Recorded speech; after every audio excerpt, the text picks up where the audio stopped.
This is Abe Friedtanzer from Awards Buzz. How are you all doing today? Good. Hi, great. How are you? Good, good. I had a lot of fun with this film, and I'm curious how you feel your characters best represent or parody your countries. Oh my gosh. Well, for me, it felt like I was the teenager of the group with yeah, all these emotions not in control. I don't know if Cardosa, best represents the British spirit, but maybe I did try and think about like a sort of stiff upper lipped, upright, quintessential, like an old fashioned idea of what Englishness, Britishness is, even when the world is kind of falling into flames. She's like, come on, we can do this, we can get the job done. That's how I kind of saw Cardosa. Uh, I think that there isn't a politician like Antonio Lamorte, and I think that is a good idea.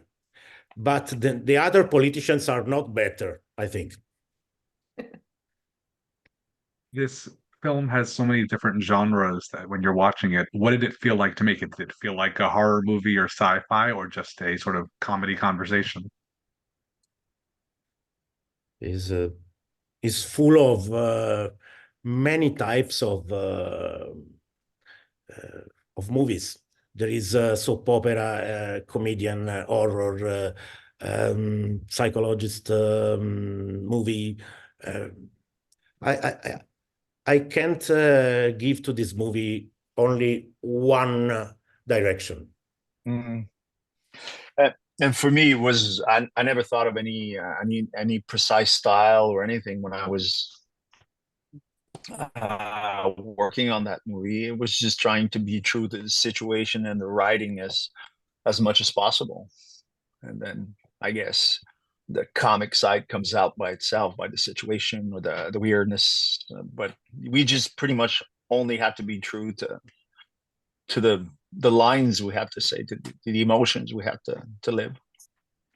And I think that kind of genre mashup makes it so human. Like I feel that that's what life is. Just when you think something's going to be serious, it turns into a comedy, and you think something's going to be perfect, and it becomes tragic. And like I think as Roy and Rolando says, like the best way to approach it was just to take every moment like as truthfully as possible, and leave the tone to the directors, and actually the audience watching it with them, they kind of tell you what it is more so than you can impose on it. Um, it was like, yeah, it was like acting in like sort of four movies in one, really. Do you think the audience very much affects the experience? Because I had a lot of people in my screening who were just laughing so loudly at so many points and reacting to things that even if, I wasn't cued into a specific reference, I feel like having that environment was definitely very helpful. Do you feel like there's a particular audience that should or shouldn't see this film? Or maybe won't want to, but should?